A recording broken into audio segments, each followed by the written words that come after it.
Ẹ kú dédé àsìkò yìí gbogbo ẹ̀yin olùwòran wa lórí ìkànnì yìí. Ẹ tún káàbọ̀ sí fọ́nrán mìíràn. Nínú fọ́nrán yìí, mo fẹ́ sọ̀rọ̀ lórí èròjà kan náà tó tún ṣe kókó tá a tún nílò nígbà tá a bá ń ṣe ẹ̀rọ. Torí kẹ́ tó gbé ẹ̀rọ jáde, ó láwọn kankan tá a máa ń kọ́kọ́ ṣe. Kò sí nǹkan tẹ́ fẹ́ ṣe, ó ní nǹkan tá a máa ń pè ní research, ìwádìí. Kẹ́ kọ́kọ́ ṣe ìwádìí lórí nǹkan tẹ́ fẹ́ ṣe. Ǹjẹ́ ó máa ṣiṣẹ́ àbí kò ní ṣiṣẹ́? Ẹ nílò láti kọ́kọ́ mọ̀. Ẹ nílò láti kọ́kọ́ gbé kalẹ̀ kó má bàa di pé ẹ fowó ṣòfò, ẹ fẹ́ àkókò ṣòfò. Kí ẹ má fa ọ̀rọ̀ gùn, ẹ jẹ́ á tẹ̀síwájú.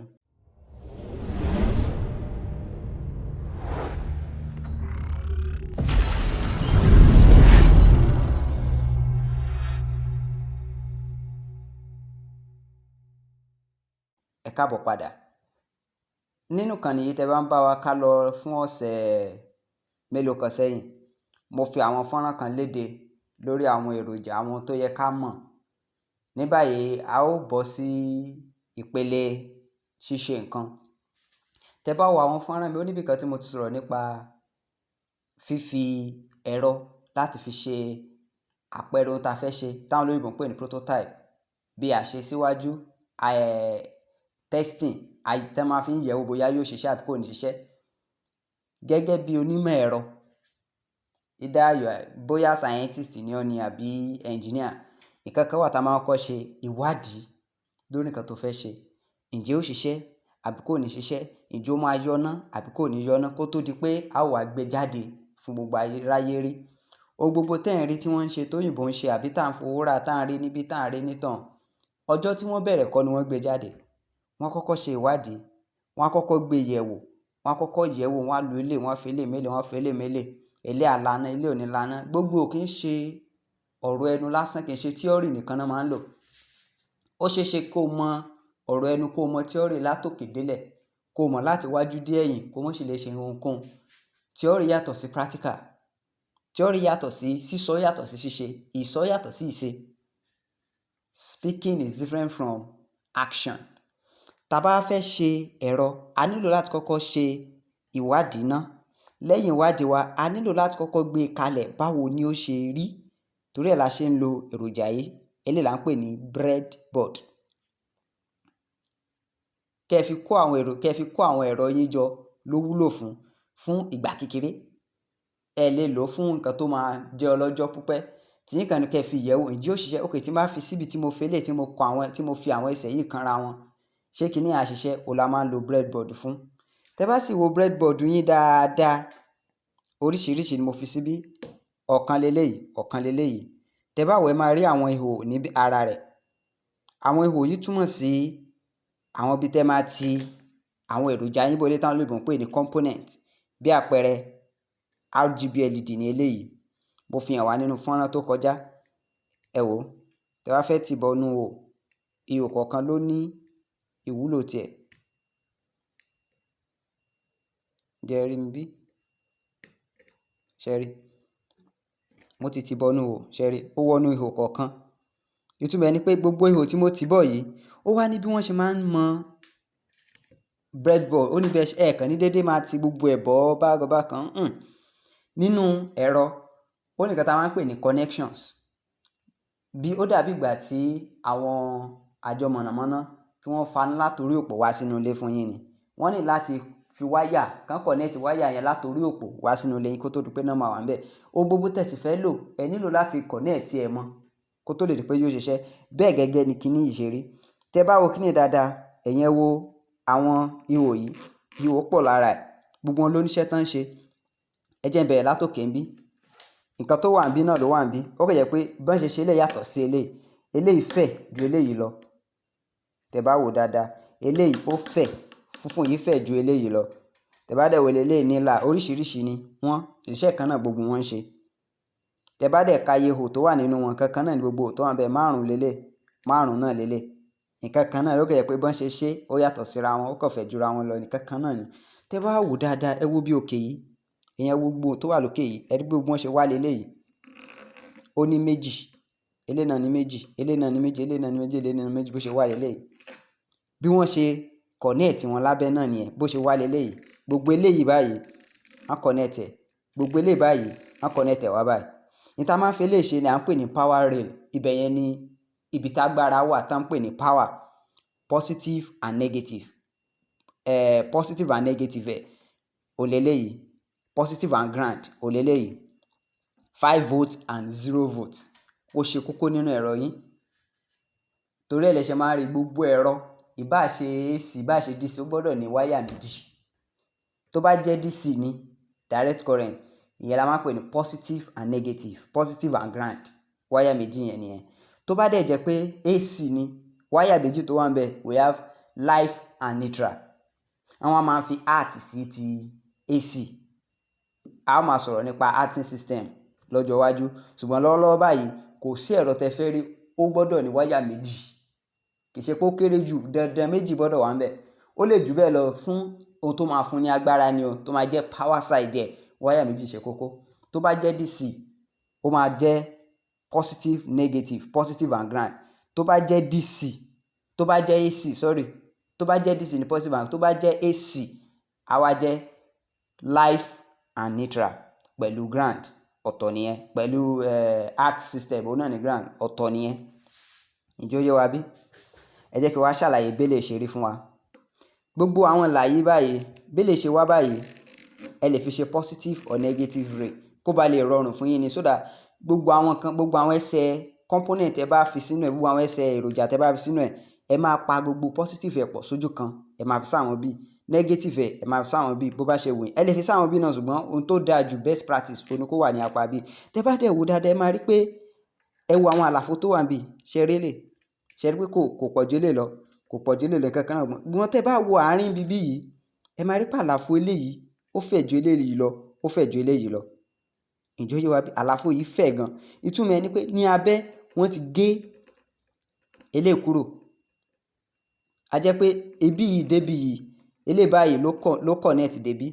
Láti bí débí ó wà connected. Eléyìí náà láti bí débí ó wà connected. Láti bí débí ó wà connected. Wọ́n ti gé mi bí yìí. A jẹ́ pé tẹ́ bá jẹ́ pé ẹ fẹ́ connect gbogbo àwọn positive yín mọ́ bí, ẹ gbọ́dọ̀ fi nǹkan connect eléyìí mọ́ eléyìí, eléyìí mọ́ eléyìí. Wọ́n ti gé mi bí yìí. Ǹjẹ́ ó yé wa bí? Bákan náà lélẹ̀ náà ṣe ń ṣiṣẹ́, nǹkan kan náà tó wà níbí náà ló wà níbí. Tẹ́ bá wò dáadáa. Ẹ wá wo àwọn eléyìí. Tẹ́ bá wò bí dáadáa, ẹ máa rí kọ̀ọ̀kan síbẹ̀ A, B, C, D, E, F, G, H, I, J. Tẹ́ bá dẹ̀ wò 1, 5, 10 gbogbo wọn ló ní nọ́mbà, ṣùgbọ́n nọ́mbà yẹn àkín sábà lò ń gbà mìíràn. Ṣùgbọ́n bí eléyìí ṣe ṣiṣẹ́, eléyìí ṣiṣẹ́ báyìí as horizontal. Horizontal ló ń bá iṣẹ́. Eléyìí ṣiṣẹ́ pẹ̀lú vertical. Connection àwọn eléyìí jẹ́ vertical. Wọ́n connect eléyìí wá báyìí. Àwọn márùn-ún yìí wọ́n connect wọn papọ̀. Márùn-ún eléyìí wọ́n connect bẹ́ẹ̀ bọ́n ṣe ń connect àwọn eléyìí wá léléyìí. So a jẹ́ pé eléyìí àti eléyìí wọ́n jẹ́ nǹkan kan náà. Wọ́n connect wọn lábẹ́. Eléyìí nìkan ni wọ́n connect mọ́ gbogbo àwọn eléyìí. Ṣùgbọ́n eléyìí bí wọ́n ṣe connect gbogbo wọn wá léléyìí. Márùn-ún yìí wọ́n connect báyìí. Márùn-ún yìí wọ́n connect báyìí. Wọ́n á join gbogbo àwọn eléyìí papọ̀ débi bí. Kó tó di pé wọ́n wá gé mi bí. Kó tó wá bẹ̀rẹ̀ another one bí. Bákan náà lè ṣe rí. Wọ́n connect márùn-ún yìí papọ̀. Márùn-ún eléyìí náà papọ̀ lọ́tọ̀. Márùn-ún eléyìí náà papọ̀ lọ́tọ̀. Márùn-ún eléyìí náà papọ̀ lọ́tọ̀. Wọ́n wá gé níbi bí yìí. Ká má bàa connect gbogbo eléyìí mọ́ bíbí yìí. Wọ́n wá gé láàrin bí. Ìtumọ̀ ẹ̀ ni pé connection eléyìí tó bẹ̀rẹ̀ níbí, ibi tó ti parí lélẹ̀. Connection eléyìí tó bẹ̀rẹ̀ níbí, ibi tó ti parí lélẹ̀.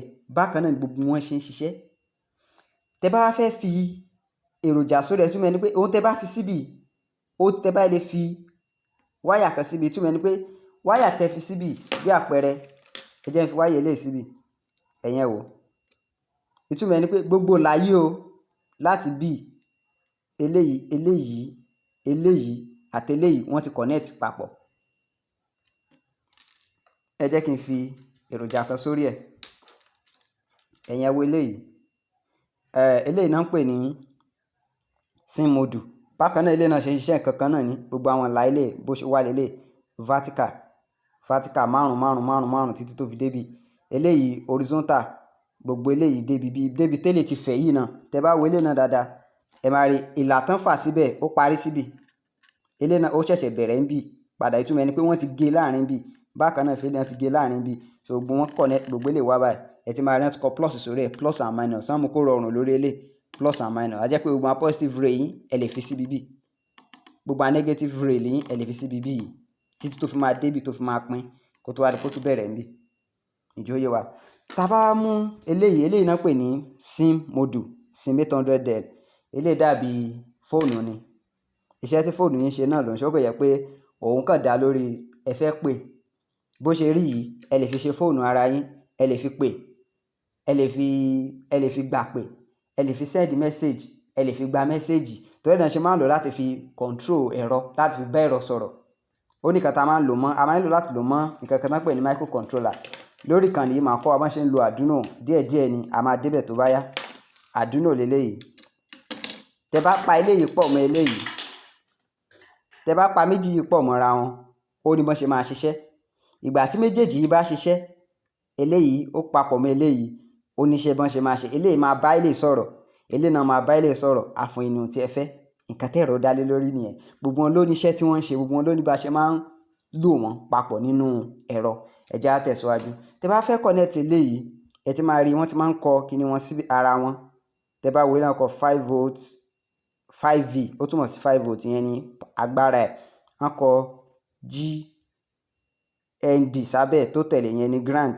Wọ́n kọ VDD, wọ́n kọ sim TSD, ìyẹn ni sim transmitter. Sim RXD, ìyẹn túmọ̀ sí pé sim receiver. Ìtumọ̀ ni pé ìkan máa transmit, ìkan máa receive. Bí communication ṣe, nǹkan tán pè ní communication ni mo bá ọ sọ̀rọ̀, o gbà lọ́wọ́ mi, ìwọ náà bá mi sọ̀rọ̀, mo gbà lọ́wọ́ ẹ̀. Ǹjẹ́ ó yé wa?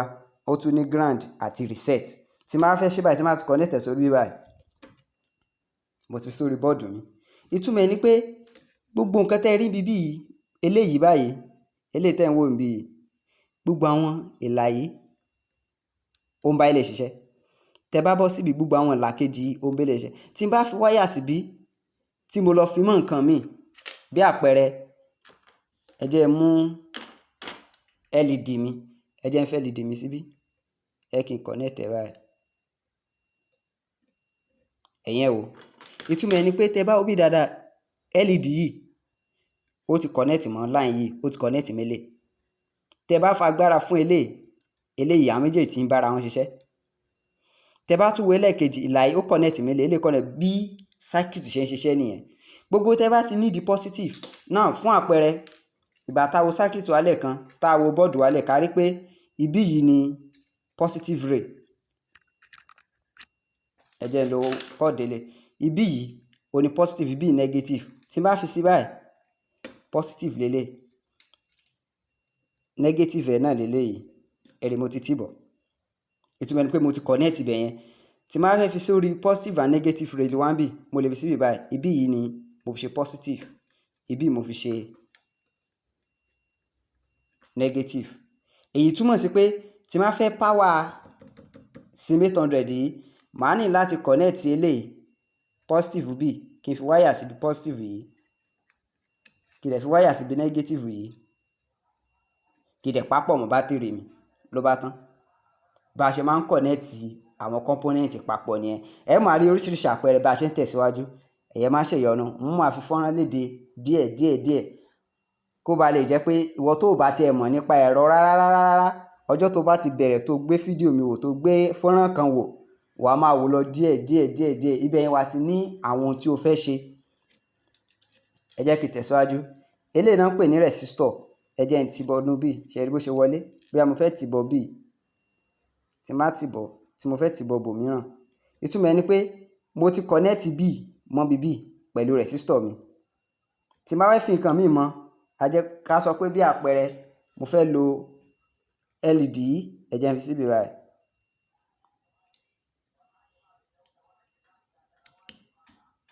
Ìtumọ̀ ẹ̀ ni pé tẹ bá wò dáadáa o, eléyìí ó ti connect LED mi bíbí, ó ti connect ẹ̀, ṣe rí báyìí. Méjèèjì yìí ti connect mọ́ra wọn. Àwọn méjèèjì yìí wọ́n ti ń bára wọn ṣiṣẹ́ láti bí síbí dé orí bíbí. Bí connection ṣe rí nìyẹn. Breadboard is just for prototyping. Kẹ́ẹ̀kan fún wo ṣé yóò ṣiṣẹ́ àbí kò ní ṣiṣẹ́. Tẹ bá ti tẹ gbogbo ẹ̀ sórí bí tán, tẹ gbé náà lé, bó bá ti lè laná gbà ò, ẹ máa mọ̀ pé lójú ayé o yóò laná. Tẹ bá ti sódà ẹ̀tọ́ yóò laná. But tẹ bá ti lè tò sórí bí, bọ́n ṣe connect, tẹ mọ̀ bọ́n ṣe connect vertical horizontal connection, wọ́n ti gé láàrin bí. Eléyìí ò papọ̀ mẹ́lẹ̀, wọ́n ti gé. Tẹ bá fẹ́ pa ilé pọ̀ mẹ́lẹ̀, máa ń láti fi kankan bridge wọn together. Ǹjẹ́ ó yé wa? Reason tí wọ́n dẹ̀ fi ṣe báyìí ni pé ó ní àwọn kan tá à ń pè ní integrated circuit IC tẹ bá fi síbi àti bí ẹsẹ̀ ìmí máa ń lẹ́sẹ̀ mẹ́jọ ìmí máa ń lẹ́sẹ̀ mẹ́wàá ìmí mẹ́rìnlá méjìdínlọ́gbọ̀n bí ẹsẹ̀ wọn ṣe rí nìyẹn kẹ́ bá ti lè fi wọ́n sí bí báyìí á lè dúró téńté á lè separate wọn bí àpẹẹrẹ woru àti mẹ́gà yìí tẹ bá rí gbogbo àwọn silver kìíní tó wà níbí yìí àwọn yẹn lẹ́sẹ̀ ẹ jẹ́ ká wo òdì kejì ṣé rí àwọn yẹn lẹ́sẹ̀ torí tẹ bá fẹ́ fi sórí bí yìí sódà á lè rọrùn fún yín láti lè fi sí orí bí tẹ bá ti lè gbé ẹsẹ̀ yẹn síbi gbẹ́sẹ̀ yẹn síbi gbogbo bí ó ti connect mọ́ gbogbo bí ó ti connect mọ́ ẹ máa lè fi wáyà yín sí abẹ́fẹ́ fi component sí abẹ́fẹ́ fi èròjà sí gbogbo wọn máa bára wọn ṣiṣẹ́ ìjọ yé wa nínú tí bá ti bẹ̀rẹ̀ sí ní máa ṣe àwọn ẹ̀rọ a ó máa rí àwọn àpẹẹrẹ wọn níbí yìí mo tún ní èròjà kan tí mo fẹ́ràn gan kí dẹ̀ ní sí èròjà wọn o ní láti lè fún ẹ̀rọ ní agbára bẹ́ẹ̀ ṣe máa connect ẹ̀ lélẹ̀ mo ti tìbọ̀ ìtumọ̀ ẹni pé mo fẹ́ fún ẹ̀rọ yìí ní agbára tẹ bá wo orí ẹ̀ power supply ni ẹ̀rí wọn kọ 5V 5 volt off 3.3 volt tí bá nílò tí bá fi agbára tí bá ti tẹ̀ yóò tanná á fi agbára fún gbogbo àwọn ìlà yìí ṣe rí power rail wa á fi agbára fún gbogbo ìlà yìí débi bí yìí kó tó di pé wọ́n gé ibi bí so gbogbo bí yìí báyìí láti bí látòkè yìí wá báyìí ilé máa fagbára fún láti bí wá báyìí ilé àfagbára fún tí máa fẹ́ nílò láti lo agbára fáwọn bí màá láti fi wáyà sí bí àti bí wáyà sí bí àti bí ìjọ yé wa bí tí wọ́n pè ní breadboard ni a máa lo èròjà yìí dáadáa pàápàá jùlọ nígbà tá a bá ṣe bẹ̀rẹ̀ kó tó wá di pé a ó máa lo veroboard kó tó wá di pé a máa lo PCB printed circuit board ìgbà yẹn láwa máa sọ̀rọ̀ nípa